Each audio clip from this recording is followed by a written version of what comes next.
Olá, uma ótima madrugada. Mais uma vez nós estamos aqui para a glória do nome de Jesus, para podermos mais um dia compartilhar a bendita, a maravilhosa palavra de Deus. E eu quero dividir essa palavra, esta reflexão, esta forte revelação, porque eu já sinto a presença do Espírito. Eu já sinto a glória de Deus. E eu já sinto que vai ser muito forte. Eu quero dividir com os amantes da palavra, com aqueles que amam a Torá, que amam o Deus de Israel, para dividir com aqueles que amam o nome de nosso Senhor e Salvador, Jesus Cristo. E hoje eu quero descer junto com você na casa do oleiro. Hoje eu e você vamos passear pelo vale dos ossos secos. Vai ser muito forte. Em Ezequiel capítulo 37 diz a palavra do soberano, o Senhor: veio sobre mim a mão do Senhor, e ele me fez sair do Espírito do Senhor, e me pôs no meio de um vale que estava cheios de ossos secos, e me fez passar em volta deles, passear, e eis que eram muito numerosos sobre a face do vale, e eis que estavam sequíssimos. E me disse: filho do homem, porventura viverão estes ossos? E eu disse: Senhor Deus, tu o sabes. Então me disse: profetiza sobre estes ossos, e dize-lhes: ossos secos, ouve a palavra do Senhor. Assim diz o Senhor Deus a estes ossos: eis que farei entrar em vós o Espírito, e vivereis. Dentro dessa palavra, dentro do contexto de Ezequiel 37, Deus está nos falando e dirigindo esta palavra à casa de Israel, precisamente Judá e Jerusalém, porque Judá e Jerusalém estavam divididos.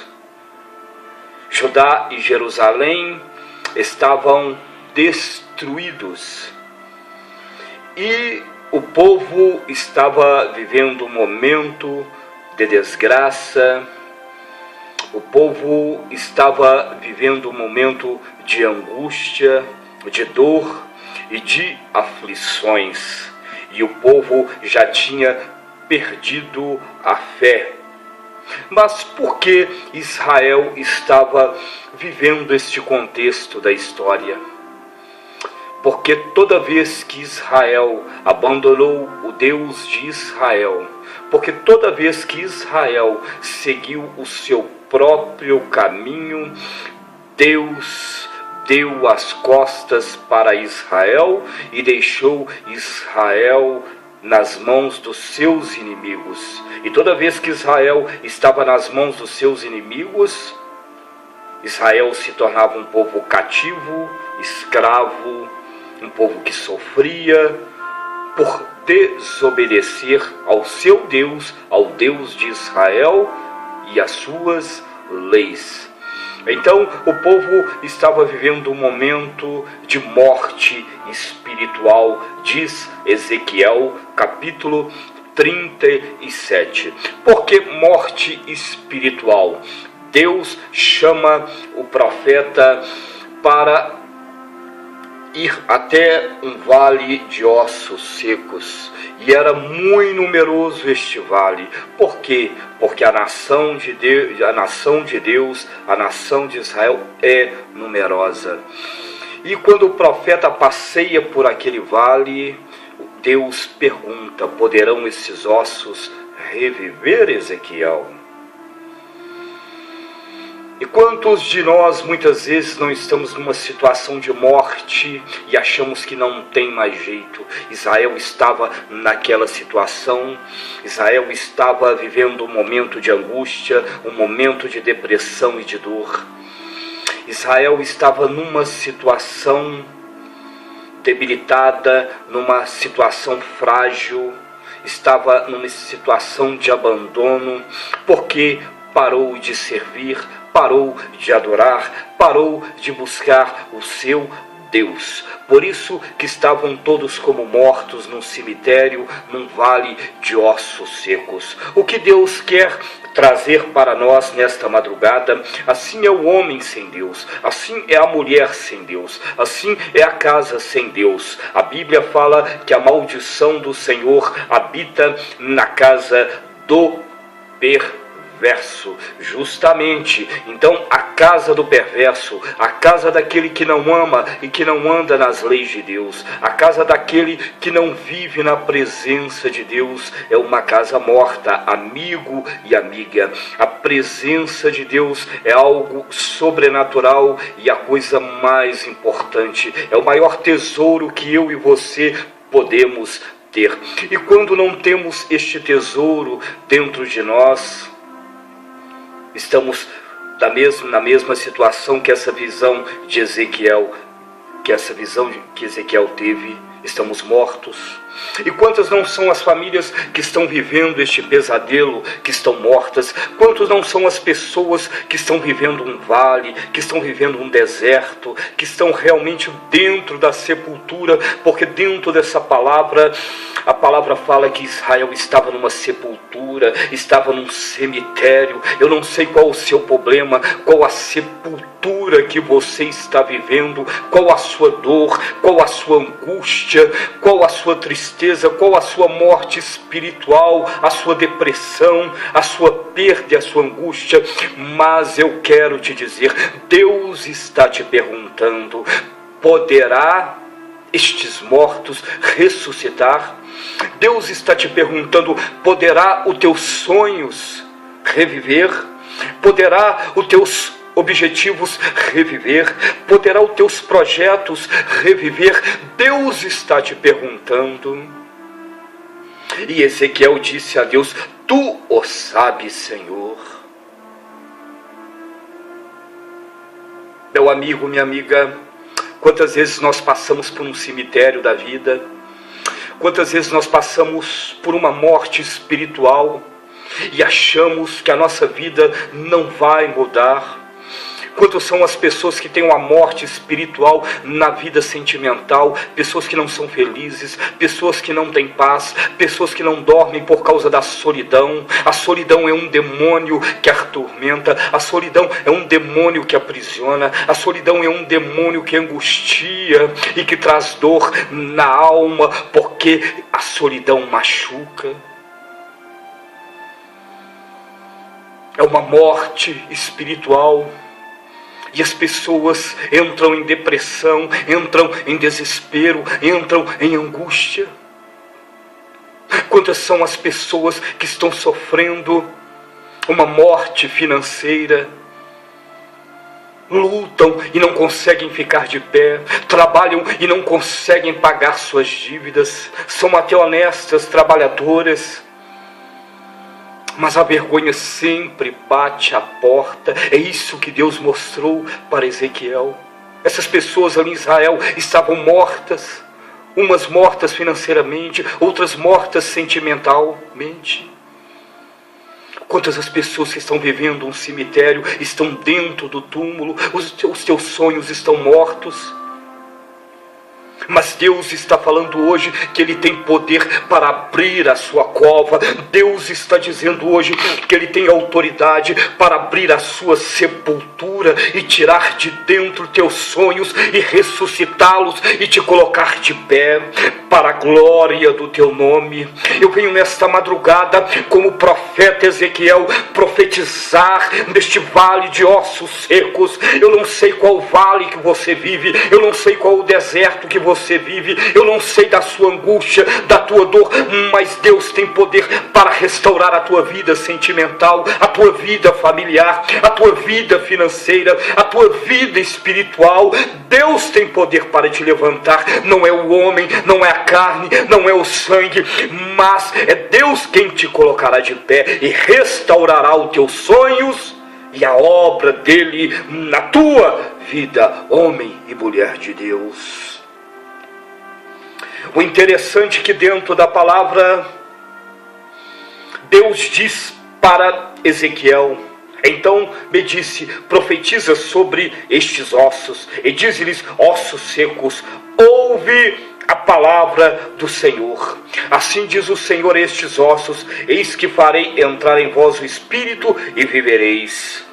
E porei nervos sobre vós, e farei crescer carne, e sobre vós estenderei pele, e porei em vós o Espírito, e vivereis, e sabereis que eu sou o Senhor. Então profetizei, disse Ezequiel, como se me deu ordem, e houve um ruído, enquanto eu profetizava, eis que se fez um reboliço, e os ossos se achegaram um ao outro, cada osso em seu osso ao seu lugar. E olhei, e eis que vi nervos sobre eles, e cresceu a carne, estendeu-se pele sobre eles por cima, mas não havia o Espírito. A revelação dessa passagem é muito forte, é muito grande, porque Deus aqui fala de milagres, Deus aqui fala de ressurreição, Deus aqui fala de restauração. Aqui a palavra está falando que houve um milagre ali. E quantas são as pessoas que não buscam milagres? Quantas são as pessoas que não buscam restauração? Um milagre financeiro, um milagre sentimental, um milagre familiar, na sua saúde. Aqui a palavra de Deus está falando que Deus cura, que Deus liberta, que Deus opera milagres, sinais e prodígios. Aqui a palavra está falando que Deus restaurou a nação de Israel. Deus restaurou a saúde, Deus restaurou o casamento, Deus restaurou a vida financeira, mas o povo ainda não tinha o Espírito, mas não havia neles o Espírito. Versículo 8. É forte. Não podemos viver só de buscar milagres. Mas o que sustenta o homem é a presença do Espírito. O que sustenta e deixa o ser humano de pé é aquilo que tem dentro do homem, que é a presença de Deus, que é o maior tesouro. E aqui a revelação é sobrenatural, porque houve o milagre. Houve um milagre sobrenatural. E aqui a palavra fala que ossos se juntaram com ossos, e que nasceram nervos sobre eles, e cresceu carne, e estendeu-se pele sobre eles. A palavra fala que estes ossos receberam vida, receberam milagres. Nós temos que fazer campanhas? Temos. Nós temos que fazer campanha para a família? Temos. Nós temos que fazer campanha para a vida sentimental? Temos. E devemos buscar felicidade, porque Jesus disse: eu vim para vos dar vida e vida em abundância. Jesus veio para nos dar o óleo da alegria. Mas especificamente aqui na palavra, no Ezequiel 37, versículo 8, a Bíblia fala que eles não tinham o Espírito. Chega um tempo que nós devemos buscar o Espírito de Deus. Devemos ser verdadeiros adoradores. Chega um tempo que nós devemos derramar a nossa alma do altar, não para pedir, mas para agradecer. Nós devemos derramar a nossa alma no altar de Deus, não para buscar, mas para se encher da presença de Deus, da glória e da Shekinah de Deus.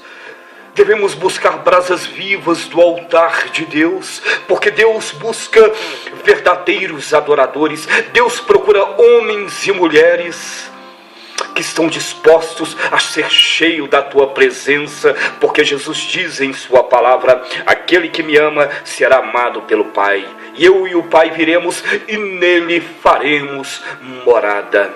O bem maior, o tesouro maior é a comunhão com Deus. Aqui em Ezequiel 37, Deus está falando: eu junto ossos com ossos, eu curo. Aqui na palavra, Deus está falando: eu faço nascer nervos, eu restauro o casamento, eu restauro a vida sentimental. Aqui em Ezequiel 37, a palavra está falando: eu fiz nascer carne. Deus está falando: eu coloco a vida financeira de pé, eu prospero, eu sou o dono do ouro e da prata, meu é o mundo, e operando eu, quem impedirá? Mas Deus está falando também que é Ele quem coloca o espírito do homem, mas não tinham o Espírito Santo.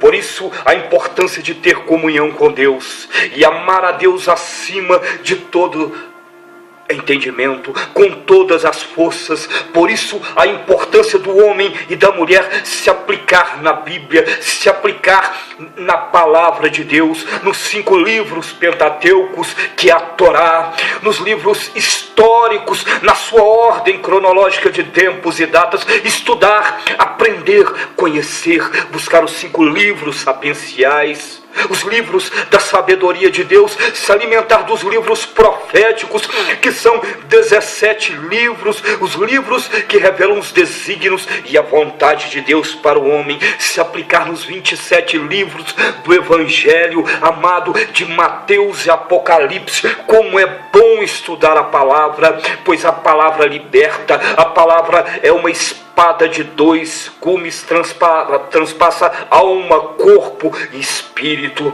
A palavra liberta. Jesus disse: errais em não conhecer as Escrituras, porque são elas que testificam de mim. A palavra alimenta, a palavra fortalece. Por isso Jesus, ele disse: crescei na graça e no conhecimento de nosso Senhor. Também a palavra, ela diz: esteja sempre apto para responder àqueles que te contradizem. Também a palavra, ela diz: desperta em ti o dom que há em ti. É através da palavra, é através da Bíblia, é através das sagradas escrituras, do livro santo sagrado, que nós vamos receber a presença do Espírito. Enquanto buscamos só milagres, estamos de pé com o milagre, mas não temos o Espírito. Enquanto não aplicamos na palavra, enquanto não aplicamos na madrugada da oração, porque Deus ama os que o amam, e aqueles que buscam de madrugada hão de encontrar. Jesus Cristo sempre subia ao monte de madrugada da oração, e os discípulos sempre o procuravam: mestre, onde estavas? Jesus tinha uma comunhão na madrugada com Deus. Jesus Cristo era um homem de oração. Jesus Cristo era um homem de jejum. Antes de Jesus começar a obra, se você estudar o 1º capítulo de Marcos, Jesus, ele vai até João Batista e ele se batiza nas águas, e a palavra diz que os céus se abriram e o Espírito de Deus, ele desceu como uma pomba, o Espírito Santo, e do céu saiu uma voz: este é meu filho amado, em quem me comprazo. Logo após, o Espírito o impeliu para o deserto, e Jesus permaneceu 40 dias e 40 noites em jejum. Amado, Jesus amava tanto a Deus que ele se abstia do mundo, dos privilégios. Jesus, o amor de Jesus era tão grande pelo Pai que ele era um homem de jejum. Ele jejuou 40 dias e 40 noites para começar o seu ministério na terra,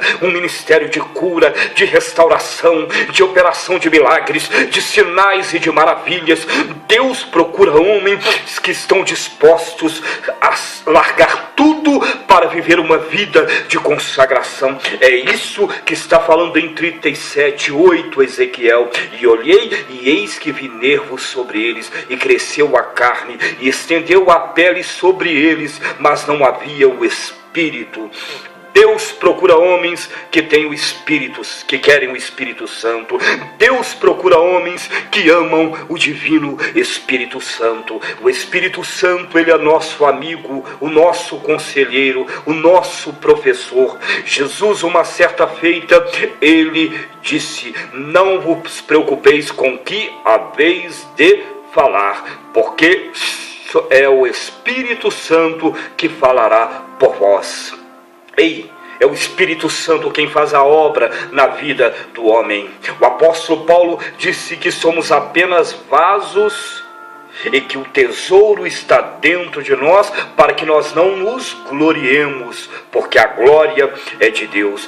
E este tesouro, que é o arquiteto de Deus, que é o Espírito Santo, ele deve ser amado, ele deve ser venerado, ele deve ser louvado. Nós devemos todas as manhãs e todas as noites adorar o Espírito Santo, se encher do Espírito Santo, na madrugada, no monte, no jejum, na palavra, pois a palavra é o Espírito Santo. Porque quando o homem se aplica na palavra, olha o que acontece. Enquanto o homem não se aplica, ele fica só no milagre, ele fica só nas bênçãos, ele fica só na prosperidade, no milagre sentimental, milagre familiar. É bom dar testemunho? É ótimo.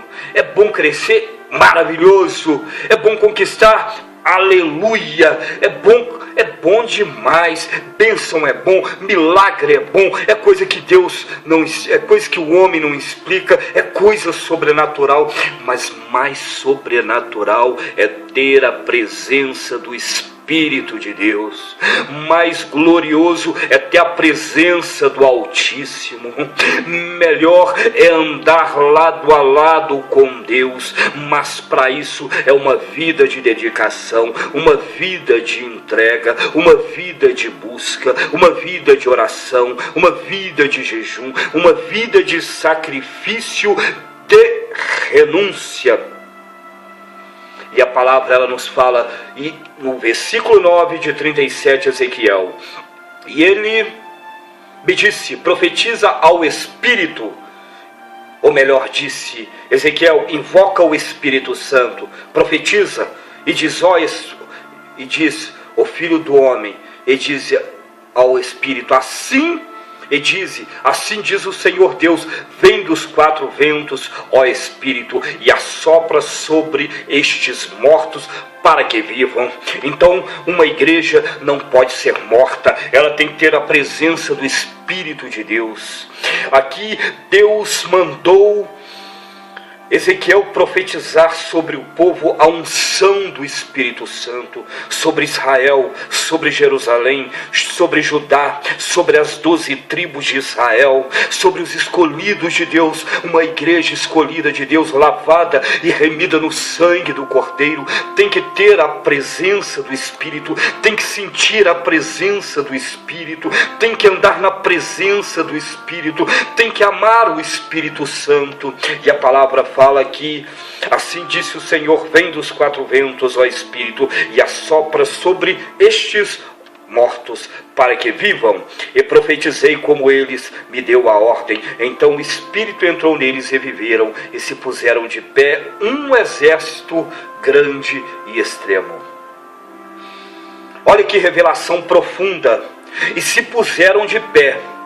Depois que Ezequiel profetizou para aquele exército que já tinha recebido o milagre, depois que eles receberam o Espírito Santo, é que se colocaram de pé. Então o homem só está de pé quando recebe a presença de Deus, quando ele tem a presença de Deus, quando ele anda na presença de Deus, quando ele é cheio do Espírito Santo. Por isso nós devemos ter o selo do Espírito Santo, por isso devemos ser cheios do Espírito Santo de Deus, diz a palavra. Então o Espírito entrou neles e viveram, e se puseram de pé. E viveram. Quer dizer que receberam milagre e não estavam vivos, porque não estavam ligados no Espírito, meu amigo. Não tinham Espírito. Quantas pessoas que vivem de campanha e não têm o Espírito? Quantas são as pessoas que estão 1 ano, 5 anos, 10 anos, 15 anos na igreja, e os ossos já foram restaurados, a carne já foi restaurada, os nervos já foram restaurados, os tendões, mas não estão de pé, porque não tem a presença de Deus. Vão na igreja só em busca de milagres, vão na igreja só em busca de trocas. Deus, eu te dou isso, você me dá isso. Encostam Deus na parede. Deus, você é obrigado, você tem que me dar. Eu preciso disso, eu necessito disso. Eu quero milagre A, eu quero milagre B, eu quero milagre C, eu quero milagre D. Mas não estão de pé, diz a palavra de Deus. Eu profetizei como ele me deu a ordem. Então o Espírito entrou nele e viveram. Tem pessoas na igreja que estão mortas, vivem só de milagres. Olha o que fala em Ezequiel 37. O milagre acontece antes que o Espírito entre. O rabaxéria canto e me amassúria calablaxéria. Agora eu vou te entregar a revelação. Eu vou te entregar a revelação, amado. Sabe o que é interessante? Quando Jesus, ele reuniu os 12 discípulos, Jesus já tinha constituído a igreja. É muito forte essa revelação que acabou de descer do céu, do altar do Altíssimo para você. E Jesus deu autoridade aos discípulos para curarem, libertarem, ressuscitarem mortos. E diz a palavra nos evangelhos que Jesus enviou de 2 a 2 e deu ordem para curar, libertar e operar milagres. Se você buscar nos evangelhos o envio dos 70 discípulos, é muito forte a revelação que Deus entrega, que o Espírito Santo desceu aqui nesse lugar, está manifestando a sua glória. E aqueles discípulos voltaram: Senhor, até os demônios se submetem em teu nome. Nós curamos, nós libertamos, nós evangelizamos. E o interessante é que o Espírito Santo, o Paráclito, o Consolador, ele só desceu depois que Jesus se assentou no trono à destra, à direita de Deus, lá em Atos capítulo 1 e 2. Olha que coisa tremenda. Mas havia curas no tempo de Jesus, havia milagres, havia sinais, havia maravilhas. Os discípulos, mesmo sem receber o Espírito Santo, mesmo sem ser batizados, porque eu te provo que os discípulos não eram batizados. Os discípulos andavam com Jesus, mas não eram batizados pelo Espírito Santo, porque a promessa ainda não tinha visto. E disse Jesus: esperai em Jerusalém, até que do alto sejais revestidos de poder. E a palavra fala em Atos 2 que eles permaneceram no cenáculo, 120 pessoas, e que o Espírito Santo desceu sobre eles em forma de língua de fogo, e eles foram batizados e começaram a falar em novas línguas. É isso que Jesus está falando. Não devemos buscar só milagres. O que salva o homem é a presença de Deus. O que restaura verdadeiramente o homem é o Espírito Santo. O que precisamos é do Espírito de Deus. Jesus, uma certa feita, depois de ter atravessado Se não me falha a memória, o Rio Jordão, havia uma multidão esperando Jesus, e Jesus disse: vós não me estão procurando por causa dos sinais, das maravilhas, dos milagres, mas é por causa de comida. Tem gente que só vai na igreja por causa de comida. Tem gente que só vai na igreja por causa de cesta básica. Tem gente que só vai na igreja para Deus abrir a porta de emprego. Tem gente que só vai na igreja por causa de namorado. Tem gente que só vai na igreja porque quer casar. Tem pessoas que só vão na igreja porque querem prosperar. É isso que Deus falou: vocês me procuram só para ser abençoado, mas a minha presença vocês não querem, o meu amor vocês não querem. Vocês só me procuram por causa de comida. Vocês não têm um coração sincero. Jesus sempre falava: eu conheço o homem. A igreja está cheia de pessoas assim. As igrejas estão cheias de membros assim, porque foram educados errados, não foram ensinados a amar o Espírito Santo, a amar a Deus sobre todas as coisas e a Jesus de Nazaré, mas foram ensinadas, educadas, foram doutrinadas a viver de campanhas, foram doutrinadas a viver somente de sacrifício. Sacrifício é bênção? É de Deus? Está na Bíblia? Está? Devemos sacrificar? Sim. Devemos dizimar? Lógico. Fazer voto? Evidente. Mas devemos amar a Deus sobre todas as coisas.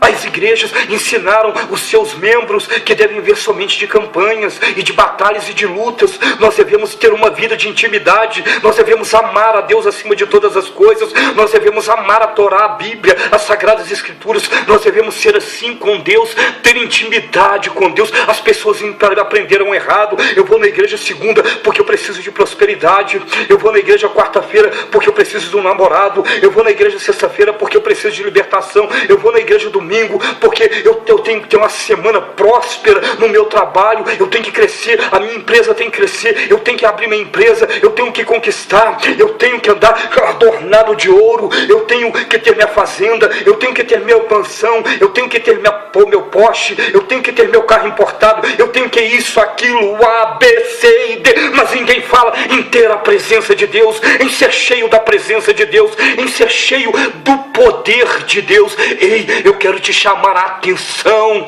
como Ezequiel fez. Ezequiel mostrou um milagre para a nação de Israel, mas Deus disse que a nação só ficaria de pé através do seu Espírito Santo.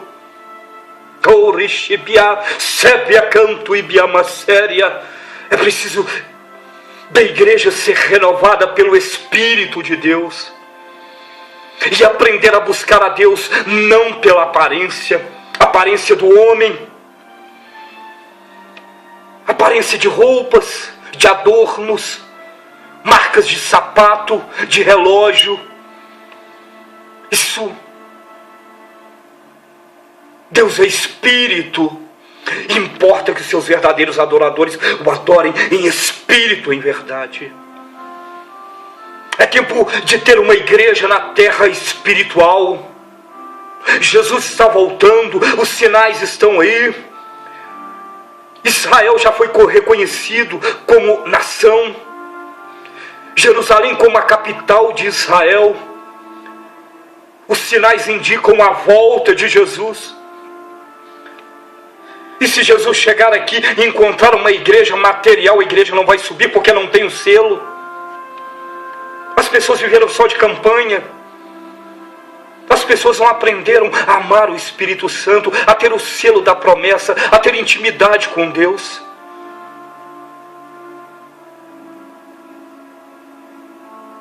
É tempo da igreja deixar um pouco a aparência de lado, as coisas materiais, as coisas visíveis de lado. É tempo da igreja ter intimidade com Deus, buscar a Deus acima de todas as coisas. É tempo de amar a Deus acima de todas as coisas. É tempo de mostrar para Deus que Ele é o nosso maior tesouro, a nossa maior herança, a nossa maior riqueza. É tempo de amar o Espírito Santo acima de todas as coisas. Querido, querida, amado, amada, é tempo de nós nos santificarmos para ser cheio da presença de Deus. É tempo de deixar tanta heresia, tanta falcatrua de lado, tanta coisa carnal de lado, tanto circo, espetáculo, tanto teatro. Deus é Espírito. Espírito. Oh, repixibiacabaxéria, é forte demais, meu irmão, é forte demais, irmão, que Deus está falando. Ei, assui me abassubiquia, xéria lablassubiacapantarabasui. Deus de Israel, tenha misericórdia da igreja. Deus de Israel, tenha misericórdia do teu povo e restaura o vale de ossos secos. Coloca o teu Espírito, faça a tua igreja reviver, faça a tua igreja renascer, Senhor, desse cemitério, dessa sepultura, deste vale de ossos secos. Coloca a tua presença, Senhor, o Espírito da verdade que convence o homem do pecado, da justiça e do juízo. Ei, xarabasui, miquiabassúria. Seja cheio do Espírito de Deus, seja cheio da presença de Deus, que o cálice do Senhor venha transbordar sobre a sua vida, a sua casa, a sua igreja. Seja sempre um adorador, porque Jesus está voltando e eu quero encontrar com você lá, para podermos junto adorar somente aquele que é digno de toda a honra e toda a glória. Fique na paz.